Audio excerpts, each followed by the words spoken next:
Good evening. Welcome to the Buck Stops here. I'm Vishnu Showman. On the program this evening, 40 hours of freedom is all that the Manipuri activist Irom Sharmila got before she was picked up by police, kicking and shouting and incarcerated in the same room that's been her home for more than a decade.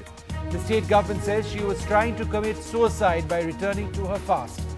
Tonight, let's look at the struggle of this indomitable spirit and what it is that she wants. The question we are asking is this: Iron Lady versus the draconian army law. Is it time to bite the bullet on the Armed Forces Special Powers Act? Also coming up on the show, a huge loss for literature in the country. The Kannada writer, educator and commentator U.R. Ananthamurthy has died. Ram Guha, the historian, joins us as we look back at the legacy of this great man. And then on to our second debate in the evening: prohibition in God's own country, Kerala. Should it now be called God's own dry country? It's a huge debate in the state. But can prohibition realistically be enforced?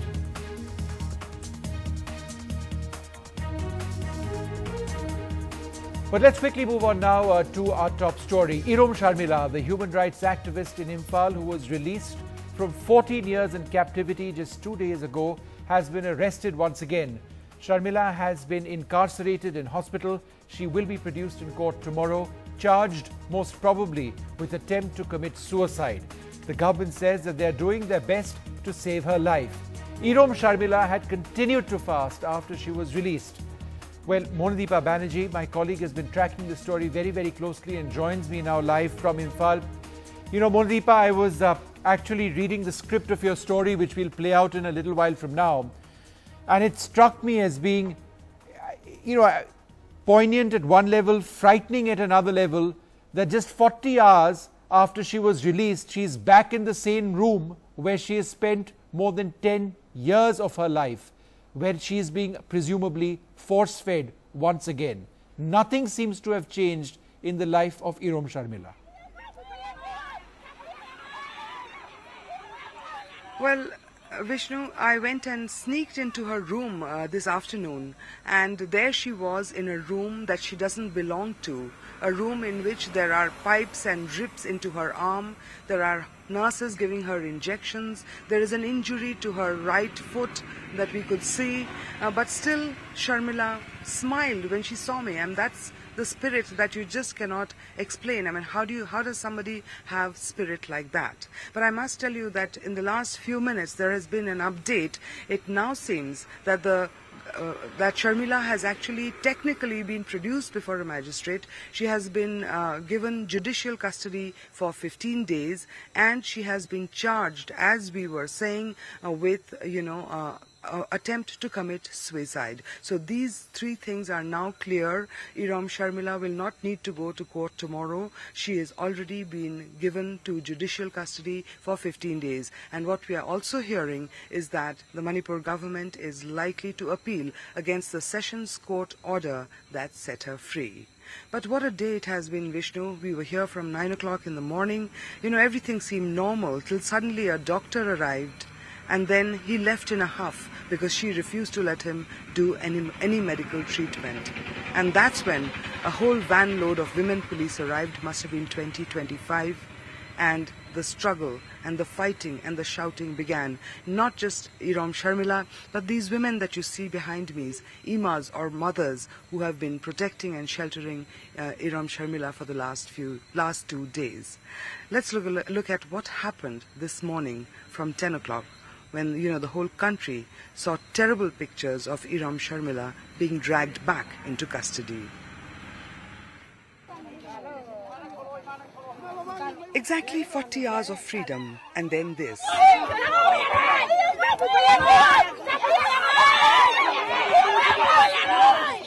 The usually soft-spoken and smiling Sharmila dragged away by some 24 policemen, kicking and screaming and fighting. The police action came just after 10 this morning, just after Sharmila refused to let government doctors examine her. She had turned them away last night as well. Her supporters tried to prevent the police from taking her away, but ultimately in vain. I think this was completely uncalled for. The government initially hedged, not confirming her arrest. Finally, they did, and she has been charged with attempt to commit suicide. The court that freed Sharmila had said her fast was not tantamount to attempted suicide, but the government's contention is the circumstances of her arrest today were very different from those 14 years ago. Her courage and the dedication, we would like her to utilize in a constructive way in building up the society and the country as well. So we are taking care of her life. But Sharmila's supporters are angry. We expected at least an ambulance to come and pick her up decently. Irom Sharmila is now back where she was for almost all of the last 14 years, in this hospital building behind me, in fact, in the same very room. When I sneaked in this afternoon to see her briefly, I found the room untouched, almost exactly as she had left it 2 days ago, almost as if she was expected back. In Imphal with Biswajit Das, Monideepa Banerjee, NDTV. Well, the army, the Iron Lady versus this army law, this draconian army law, is it time finally for some changes as far as the Armed Forces Special Powers Act is concerned? That's what we're looking at this evening. Are all of these protests of Irom Sharmila, which have been going on now for 14 years, does it not signify something? Does it not point towards the need for change? Joining us to debate this, Manish Tiwari, spokesperson of the Congress Party; Lalita Kumara Mangalam, spokesperson of the BJP; Lieutenant General D.B. Shekatkar, the former General Officer Commanding of 4 Corps in the Northeast; Bablu Loitongbam, a human rights activist, joins us now live from Imphal, and with me in the studio, Bina Lakshmi Nepram, the well-known activist, somebody who follows Irom Sharmila very, very closely. Manish, let me come to you. Is the state government, does it have really any choice? Because from a legal standpoint, and you're a lawyer here as well, there is one court which has said that she has not been attempting suicide, and yet it appears now that she's been put back into custody on those grounds by the police, saying no, in fact she is. So from a legal standpoint, isn't it strange that the order of the court seems to have been reversed by the police? Well, Vishnu, I cannot agree with you more when you very rightly characterize the whole affair as extremely poignant at one level and extremely, troubling and touching at another. There is absolutely no ambiguity on the score that the courage of this lady is really indomitable and it needs to be saluted. And if you're asking me this question as a lawyer and not as a Congress spokesperson, then may I venture to say that the entire law with regard to, or the provision with regard to, suicide needs to be really struck off the statute books. For the simple reason it's quite absurd. If you succeed in committing suicide, then, well, there's divine intervention and you're gone. And God forbid if you fail, then you end up getting punished. And of course the Supreme Court has looked at it, very closely. They first came to a certain conclusion, then they reversed it, then they made a recommendation to the to the legislature that this should be struck off the statute books. So therefore, I think these are two separate issues. One is with regard to whether we should have a law which penalizes people who commit suicide, because after all, that's an entirely different psychological problem to deal with. And then the larger question of what Irom Sharmila has been protesting for, the Armed Forces Special Powers Act. And there, if I may venture to add, the Armed Forces Special Powers Act kicks in only after Section 3 is invoked, whereby a state is declared as a disturbed area. So therefore, it is always open to the state government, or it is always open to the powers that be, to really revoke that notification. And therefore, the Armed Forces Special Powers Act then automatically goes away. No, but Manish, there's a Congress government there. Is it time, do you believe, that this needs to be changed? Well, Vishnu, frankly, I cannot take a call sitting here in Delhi without talking to the state government with regard to, what the security imperatives really are on the ground. That's a call which the state government has to take. Law and order is a state remit. They are ultimately responsible, for the affairs of the state. But having said that, I do think that there is a case to have treated this indomitable lady, with a little more sensitivity, a little more circumspection, and a little more caring, and a salute to her indomitable courage, even though the state government may disagree with her.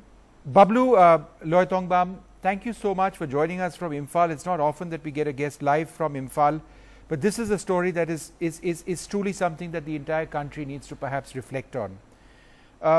And the debate is on suicide at one level, because Irom Sharmila came out of captivity, went straight back into a fast as determined as ever, and said, look, unless AFSPA goes, I will be here and I will not eat.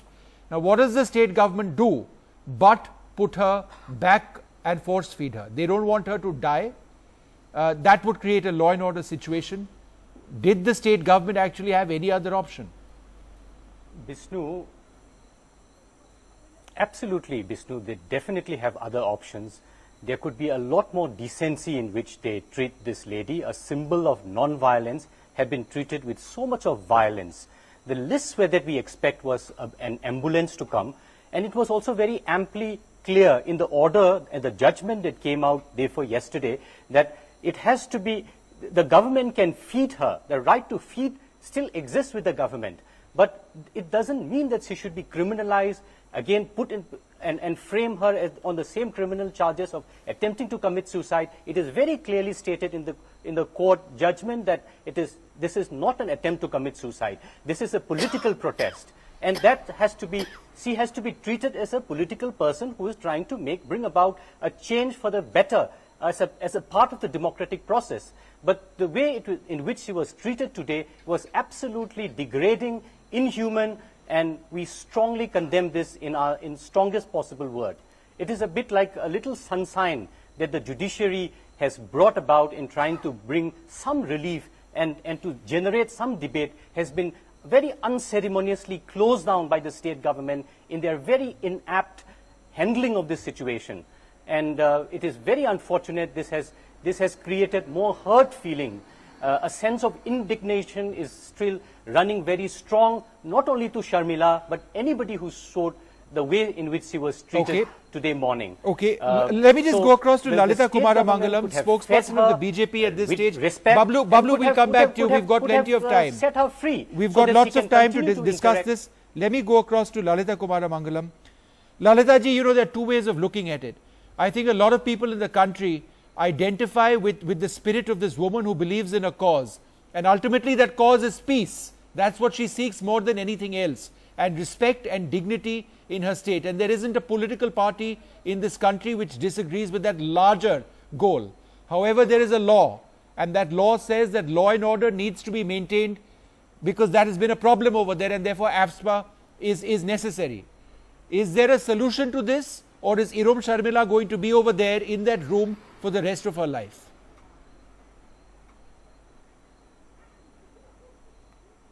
Vishnu, first of all, I'd like to say that for once I find myself in sort of partial agreement with the gentleman from the Congress, Manish Tiwari ji. But the fact is that the state government, as the human rights activist who spoke before me said, the state government should have treated this lady with much more respect, not just, a great degree more of gentleness, but also with a great degree more of respect, because she has really displayed a will and a strength and fortitude and courage that one only reads about. What she's, how she's held on to her beliefs, etc., is absolutely amazing and must be admired by everybody across the country, regardless of politics or religion, etc. But the fact also, as you pointed out, Vishnu, is that there will be a serious law and order situation if she is allowed to fast and, and something unfortunate happens. But when the state government has to take a step like this, and since they have the right to, they've taken it, they need to behave with much more civility and with much more concern for that particular activist or whoever is protesting or who is on a hunger fast. They must treat them with much more kindness and I think civility. They need to have dragged her the way they did. Both the Congress and the BJP are pointing fingers at the police for lifting her, and how rough and how brutal that has been. And in as rough and as brutal as that may actually have been, the way she was taken away from there, it seems that the police is the soft target. The larger issue is AFSPA. Yeah, absolutely. The police would not have had to take her from there. Absolutely. Had this law not... It's unfortunate that we are seeing the Congress and the BJP on the same boat at the moment. Shocking enough. May I remind all of us that the Armed Forces Special Power Act was an act which was first passed by the British for the Quit India movement. Then in 1958, for the first time in Free India, it was only supposed to be for 3 to 6 months. It's now for almost 60 years. I call it as a blot in the dark on Indian democracy. The issue of Irom Sharmila is not about her, how she was dragged, how she is giving up her fast or anything of it. It's the indomitable spirit in which she has said that this particular act is against the constitution of our own country.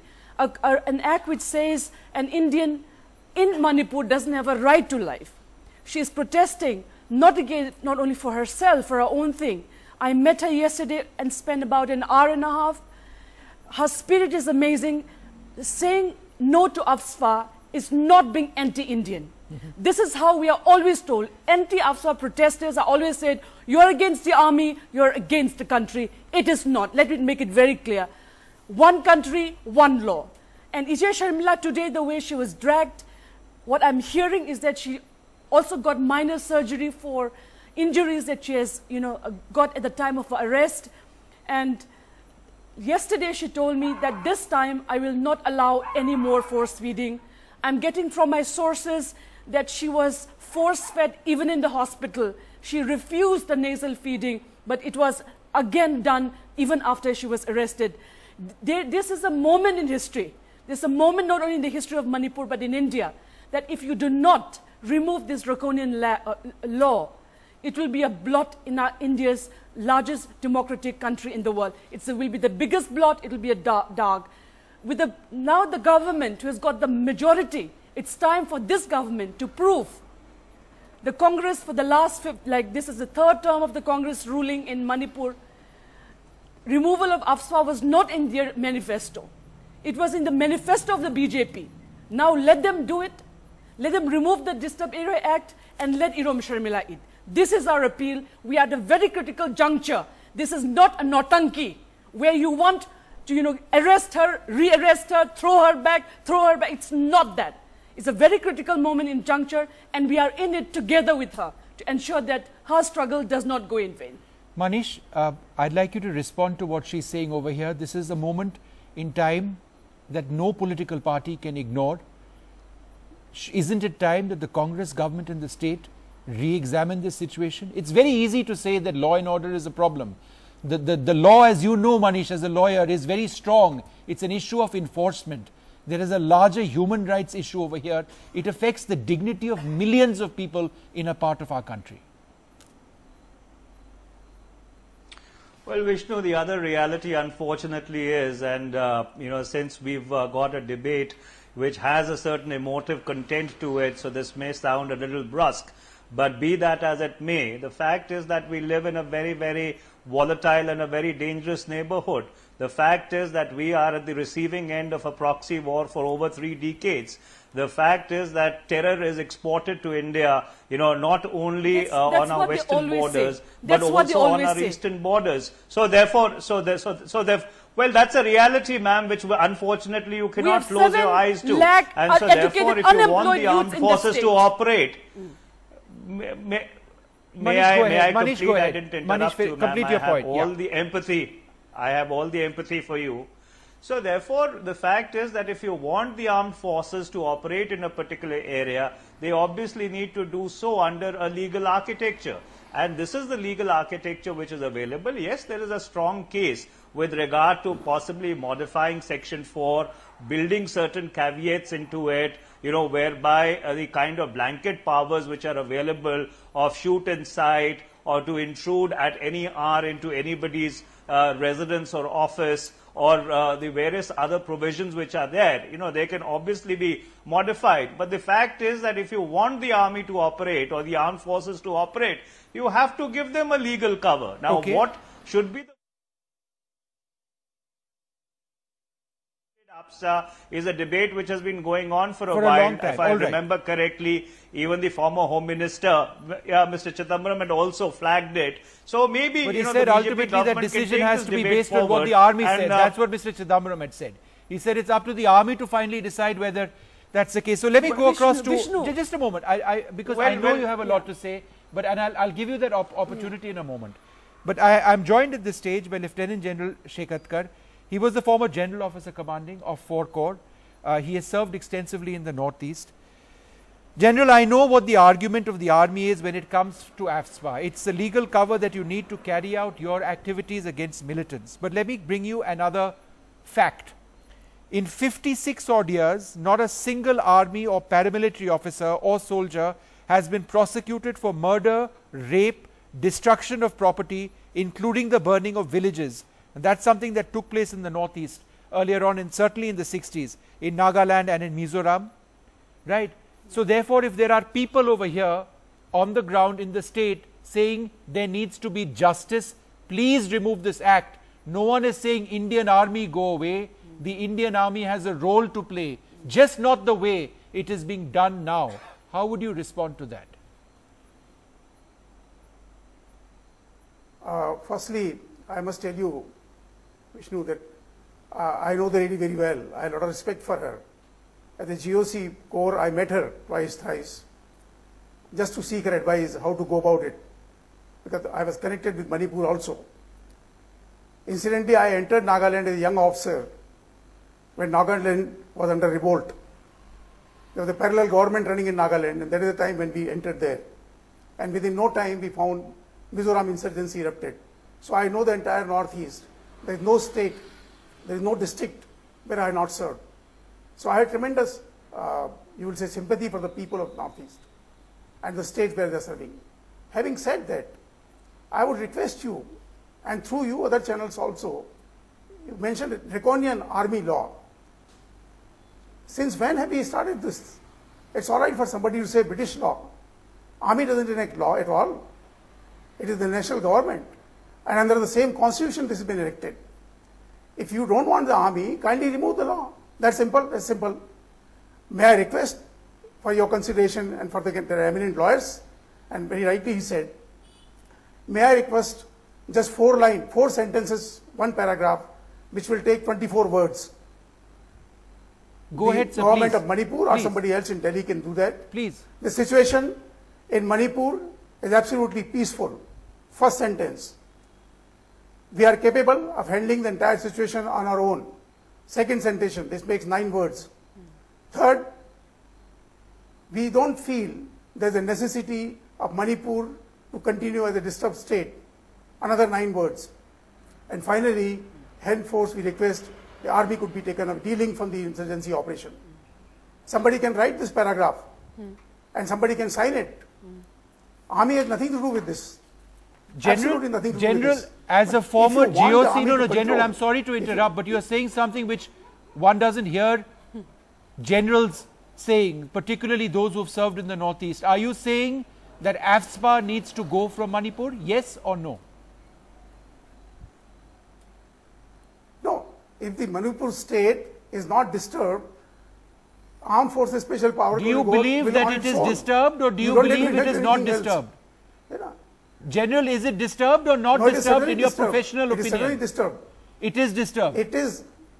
Right. It is disturbed And today. therefore, as- It so is you're- disturbed so you're today, saying the same and thing. I know certain So you're saying the same thing, that it has to remain, right? I know certain politicians who are running a parallel army there. You know, there is a parallel army running. No, so General, Everybody has got. I so can give the General, names you're if you saying need you're me. saying Not some, today. you're passing the buck, sir. In the past, we've seen this government pass the buck. The last government passed the buck to the army, saying, "Look, they don't want to get rid of it. We can't. We have to listen to our men on the ground." So AFSPA remains. Now you're saying that we will do what we are ordered to do, and therefore it is for the government. Bottom line, Irom Sharmila will live there in that room for the rest of her life. That's the bottom line, Actually, sir. No, I am not. Please forgive me. No, please. Kindly don't misquote me. I am using very simplest form of English. I have never said that the army is trying to pass the buck. My only request is, if you want the Armed Forces Special Power Acts to go, dealing the army, that's all. because unless the armed forces special power is there, army is not authorized to do anything. It is not entitled. I have handled Assam, I have handled Manipur, I have handled Northeast, entire thing. Okay. How do they operate there? All right, no, under what clause? General, I get Can your we go on our point own? that the army Therefore, follows orders, delink the army, and the matter gets resolved. Yeah. But it has to be said that there are many army officers on the ground who say that it will be impossible to carry out that function without AFSPA, and that's what we are debating. Bina Lakshmi, I want to go across to Bablu for a moment. He's been waiting and listening very, very patiently. Bablu, this is a debate to which there is no conclusion. And there is no simple solution, there is no answer. Right. What is a pragmatic way forward? You're a supporter of Irom, but you have to understand that the government doesn't believe that Manipur is no longer without disturbances. That's a reality you have to accept. In that situation, what is a pragmatic way forward? Vishnu, what we saw today here at this site is exactly a symbolic representation of the thinking of this government. We understand there is a security concern in Manipur, and the best way to deal with this situation, if there is a threat from across the border, the best way to deal with it is to make the people feel the warmth of democracy. For heaven's sake, if there is threat around, then let the people first of all feel that they belong to the country, the rest of the country care for them, the government care for them. And that's why there is a need for removing the Armed Forces Special Powers Act so that the citizens of this country, this part of the country, can also feel equal to the rest of the country. Now, if you continue with this kind of law, and if this kind of discriminatory treatment of a particular section of the society, obviously people are going to make use of this. They'll make hay when all these troubles are happening. Security thinking in this country needs to go a little beyond than this macho-ness, demonstrating all this power. The army would be a much more professional army when they are geared up to fight the enemy. Why do you want to use the army against these small little boys with 1 or 2 revolvers running around here and there? Police and paramilitary force is more than enough for dealing with this. If Naxalite problem can be dealt without the army, why do you need to deal with the insurgency in Northeast, which is anyway so much less than the Naxalite issue? Okay, Bina, we are running out of time. I'll just come in quickly, Bina, to make your points. Bablu, absolutely. Right now, as I said, the issue is how to make Irom Sharmila ensure that she is able to have her first morsel of food. First of all, Government of India always talks to men with guns, but never to peaceful protesters like her. Solutions forward, Vishnu. First, the government at the center and the state, they have to remove the Disturbed Area Act. If you say Manipur is disturbed with 60 insurgent groups, let me also tell you who make these insurgents. Even politicians are involved, even Indian intelligence is involved, everyone is involved in this. We have 25% of Manipur educated unemployed youths. As long as you have that, they will have insurgency besides the political struggles we are looking for. First, appeal to the government, central government at the center, appoint an interlocutor to start dialoguing with Irom Sharmila and her camp to ensure how can we bring about a solution. Second, as I said, this Armed Forces Special Power Act, it was passed in the wells of the Indian Parliament. It is in the well of the Parliament. It needs to go. All the political parties needs to put their heads together to ensure that this dark is removed. If you call that our country is the biggest democracy, only then will Irom Sharmila eat. The rest are just discussions and talks. And by the way, I really appreciate the Army General here. At least he was honest. Army follows orders. This is not a debate between Home Ministry and Ministry of Defense.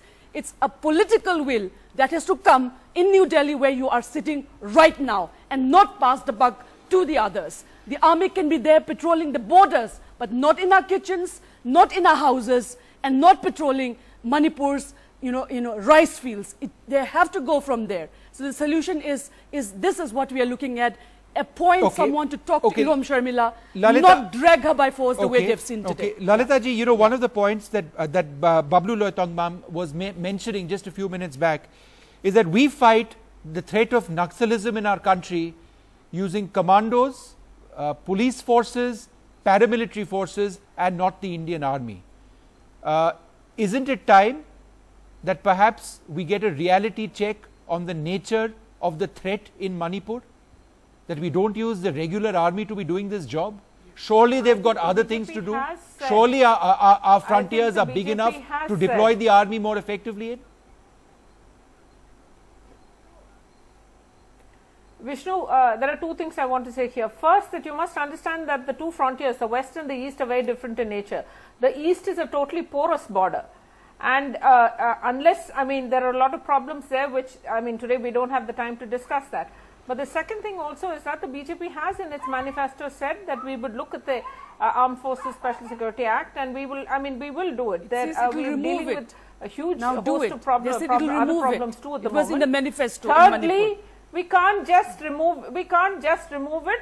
No, why Vishnu, not? you know that why can't you remove it? You said you will remove it.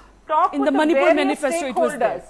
You can't just do anything like that, ma'am. This is a democracy. But 14 years, a young woman doesn't eat, that's okay for you. You mentioned a point.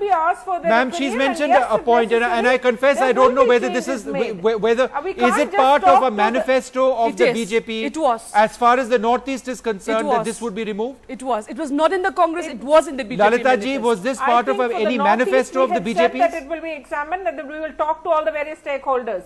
Not the national elections, but I think in Manipur, perhaps the BJP could have said that we will look into it. But that also, it takes much more time than, I mean, I do empathize with the lady, I totally empathize with her. But, you know, when you're in government, you can't just do anything shorthandedly. You have a Congress government there, you have the BJP at the center, you have the army, you have the peaceful protesters, you have the not so peaceful protesters. There are too many players involved in this, and if necessary, yes, I'm sure if the BJP has said it, we will do it. But I would also like to reassure people that the BJP is determined to see that the Northeast develops. If to make sure that development actually takes place there and is equitable and sustainable development, we have to also deal with changes in the Armed Forces Special Security Act. We will do it. But this is too short a discussion for me to get into too much detail here.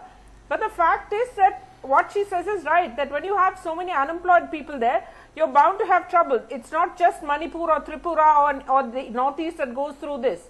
The fact also is that the northeastern states, they do feel that they don't always belong to India because there's a lot of prejudice against people I just from feel, those states. because I need to wrap up, this debate, we're out of time. But ma'am, perhaps it's time for this government to actually provide some sort of assurance to people in that state, saying that the road for debate as far as AFSPA is concerned is open. Perhaps there needs to be some more sort of central engagement of those close to Irom Sharmila at this stage. She is part of our country. She's been fighting for a cause which everybody agrees. It's peace in a part of our country which needs to feel it's part of our country. Hopefully there would be some sort of strong message from the center on this. I'd like to thank all of you for joining us. I'm out of time on this. I'd like to thank all of you for being with us. One of India's greatest sons, UR Ananthamurthy, has died. Ananthamurthy was an educator, a writer and commentator second to none, whose contribution not just to Kannada literature but to the culture of our country can perhaps be summed up in one word: colossal. Well, joining us now, somebody who's been very close to Mr. Ananthamurthy in the past, the historian and writer Ram Guha. Thanks very much for speaking to us. I was actually, before this program started, going through a few of your articles that you'd written on Ananthamurthy, and you said that the Indian, he told you that the Indian writer is luckier than his Western counterpart, for he lives simultaneously in the 12th and 21st centuries and in every century in between. How did this come up? I mean, it's a fascinating statement. What exactly was he trying to say? All the pre-modern vestiges have been wiped out. There is no folk literature, no folk dance, no folk music. There are no bullock carts, no peasants, no pastoralists, no fisher folk. It's all modern high-tech. In India, on the other hand, modern high-tech coexists with pre-modern cultural and economic and social artifacts. So as Ananthamurthy said, it's like being in Europe and a writer living today being a contemporary of Chaucer, Shakespeare and Martin Amis at the same time.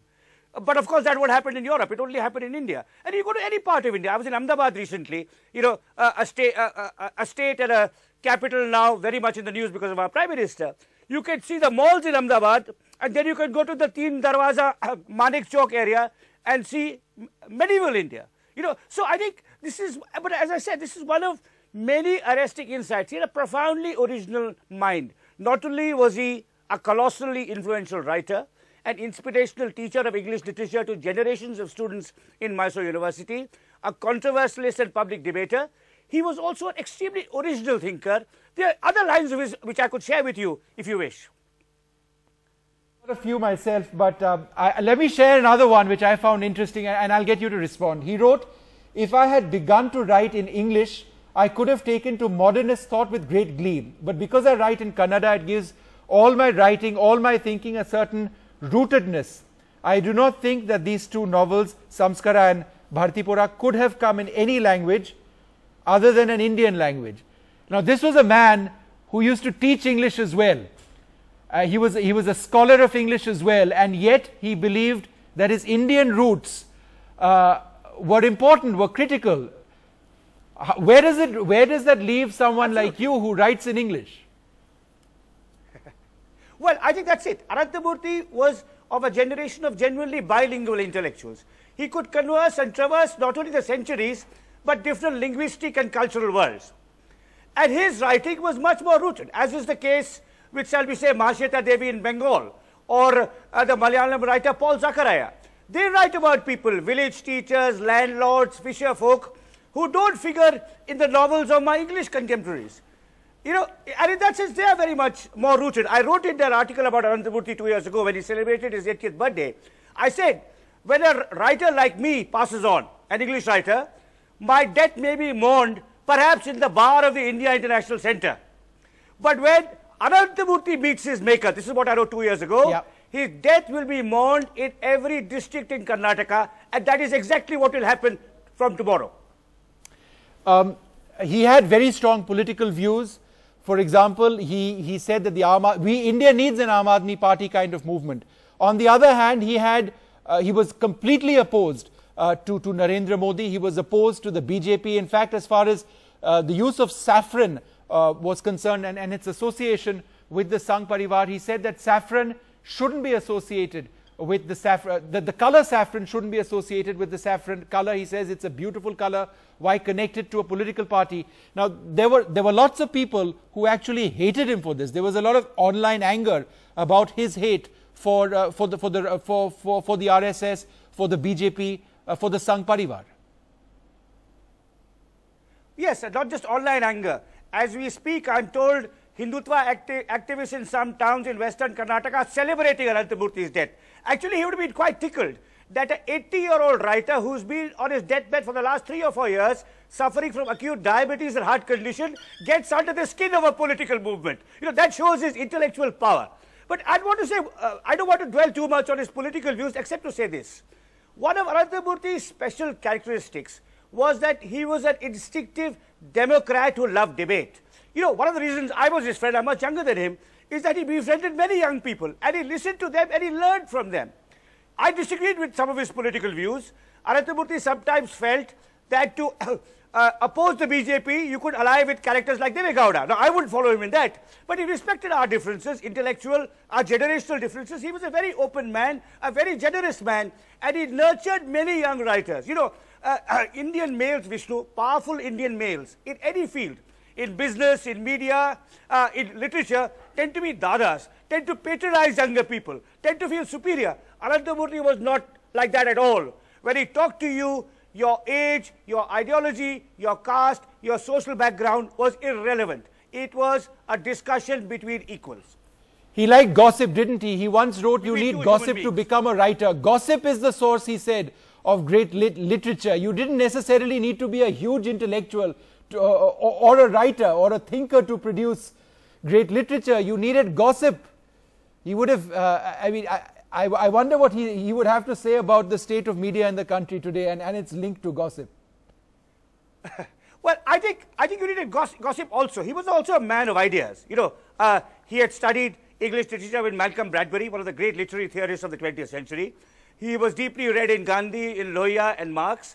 He was also a man of ideas. He had studied Basava and medieval Kannada philosophy and poetry, but also gossip and chatter. And he had a zest for life. You know, he was a man who was in and out of hospital, but he would come out, participate in the debate. Every year, regardless of his other preoccupations, he would go to the village of Hegodu in northern Karnataka, where his great friend, K.V. Subbanna, who was a farmer there, ran a cultural workshop that is unique in the world for connecting the world of peasants and tribals to high culture and literature. You know, you would have films of Satyajit Ray being shown to a village audience and Ananta Murthy leading the discussion. I mean, he had an extraordinary zest for life, and I think that's what we should celebrate and remember. Absolutely. Ram Guha, always a pleasure speaking to you, but it's a huge, huge loss for the country.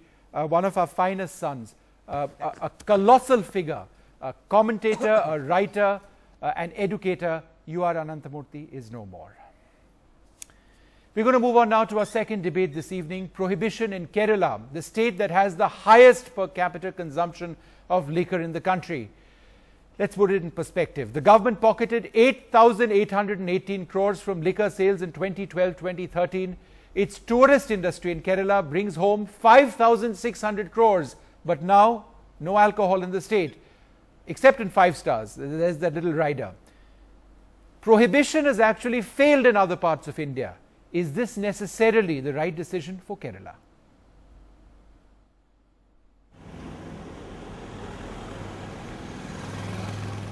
Thiruvananthapuram's hotspots, where the booze never stopped flowing from early morning till late at night, now a thing of the past. The happy hours abruptly coming to an end, with the government cracking down, determined to enforce its decision to make Kerala a dry state.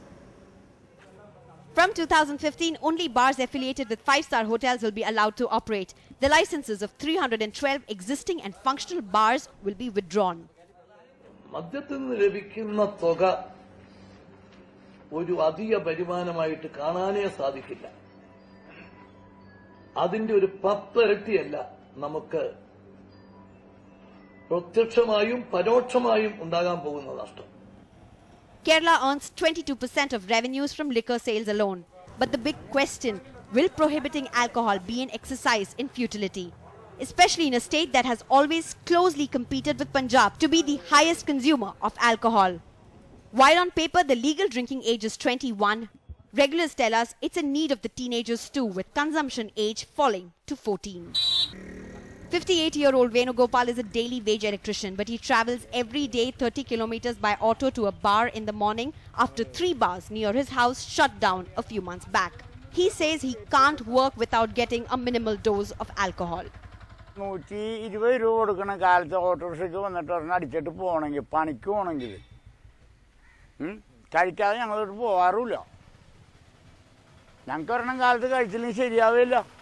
So will the booze keep flowing in Kerala thanks to the massive demand?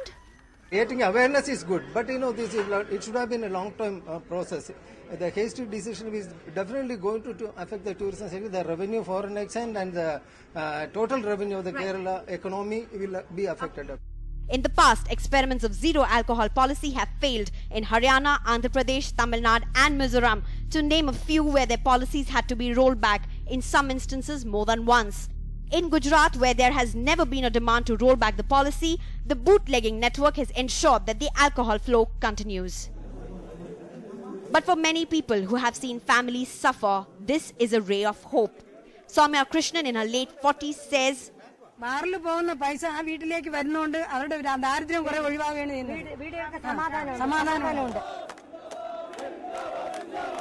with the blanket ban set to hit nearly 8,000 workers, the government has promised them re-employment help.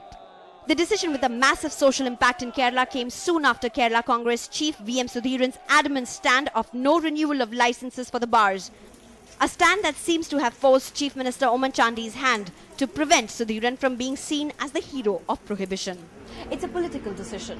There are long lines of people waiting outside the beverage corporations. Will that line only increase or decrease? Will the state administration be able to walk the talk of implementing the Article 47 of the Directive Principles of State Policies? Or is this going to be a haven for bootleggers? Sneha Koshi for NDTV. Well, from God's own country to God's own dry country, that seems to be the fate of Kerala now. Prohibiting alcohol, is this all in fact an exercise in futility? Joining us to discuss this from Thiruvananthapuram, Rahul Ishwar, the author and activist.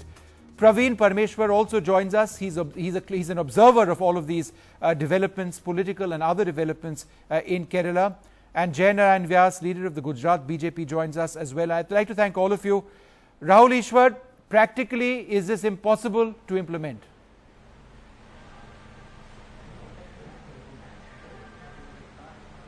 Three points. One, this is not a puritanical decision. This is a well-principled one and a practical one. Look at the amount we are spending for health. Look at the amount we are spending for the people who are having troubles. And let us assure this, there is a ABC policy: awareness, banning, and consensus building among the public. We are following Gandhiji's and Gujarat's footstep. It's a huge movement. All spiritual groups, all housewives groups, Gandhian groups are behind this movement, and it's a huge victory for our housewives. It's a crusade against drugs, narcotics and alcoholics, and Kerala government, especially the Congress government, is doing a great thing. All parties and all communities are in one voice. 99% of Kerala is totally in support of this. Many may have failed in the past, but we are sure Kerala will make a new history so that India can follow in our footsteps. That sounds like rhetoric to me. There are the per capita consumption of liquor in Kerala is the highest in the country at 8.3 litres. The number of bars is larger than perhaps any other state in the country in proportion to the population of Kerala. Isn't it absolutely clear that the illegal trade of liquor is bound to come into Kerala in a big way? I was reading an article which made a comparison, and I am a Bengali. In Bengal, if we take away our sweet shops, how would people feel about it? A lot of people say that if you take away access to alcohol in parts of Kerala, people would say that a way of life is being taken away.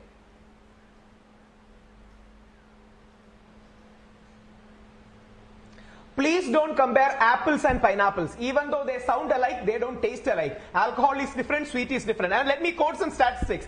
55 to 65% of crime in Kerala is catalyzed by alcohol, is one of the study. 16% of alcohol consumption totally in India is by Kerala. These are alarming statistics, and like the earlier reporter said, it is almost 14 or even 13 is the first consumption age. Please look at the health, and government has a right to uphold the physical, psychological and social health. This is not rhetoric. This is an honest, sincere move backed by different sections of society. But I admit there might be some leakages in the system. There might be having issues in practical implementation. Nobody is blind to it. The social society, the civil society, the social activists, the spiritual groups are all supporting government. Let me just go across to Praveen Parmeshwar. Housewives are Rahul, suffering. otherwise this is going to end up being a conversation between you and me. They are being snatched away.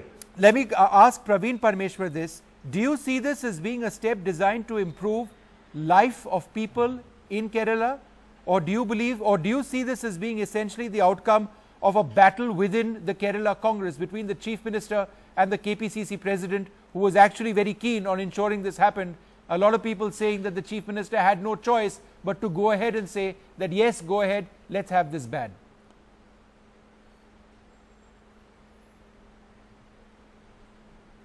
See, this decision is a hasty, unthoughtful decision, because there are two options in front of a government, or two case studies in front of a government. The case study one, in 1920, United States banned liquor.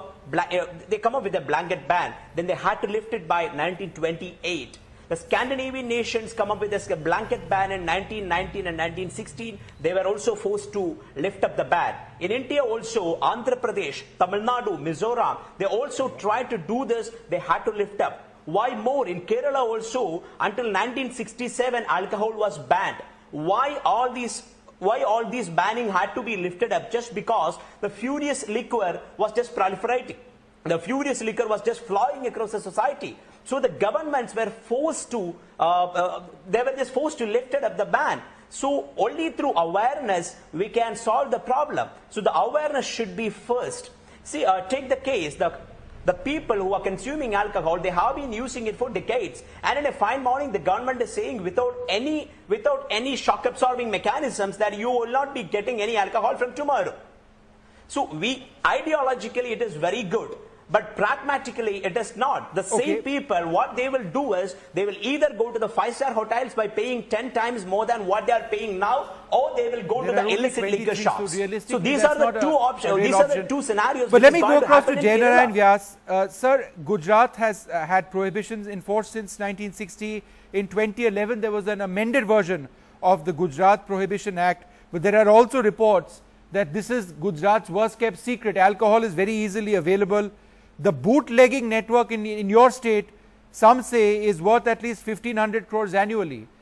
Is it not time to understand or realize that prohibition is essentially a failure because implementation is not possible?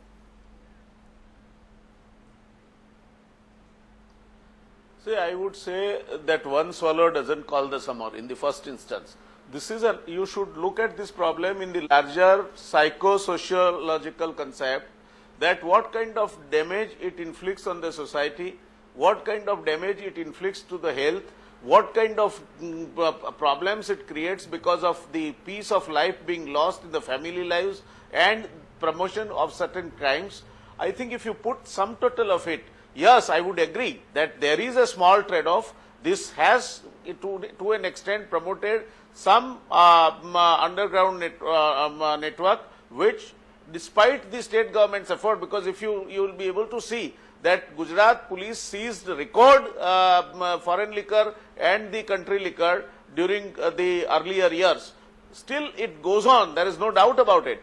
But I would say compared to the benefit it accrues to the society, you know, in Ahmedabad, say 12 at midnight, even a girl can go unescorted home from a movie show.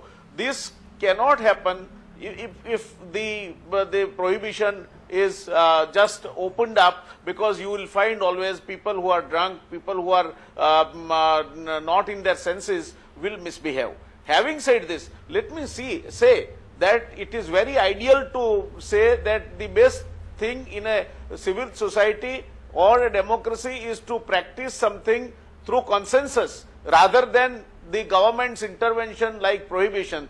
It is possible if the society is so, Gujarat, why the prohibition policy has survived despite of the governments of all hue and color coming in power. The reason is the society in itself is so much geared up against this idea of relaxation of the prohibition, that whatever is the government in power, whatever political party they belong to, they will not dare to lift the policy. And therefore, I do agree with you. You are very right when you say that there is a network which supplies the unauthorized liquor and other things. Yes, it is a small trade-off, and that also should be curbed to the minimum possible extent.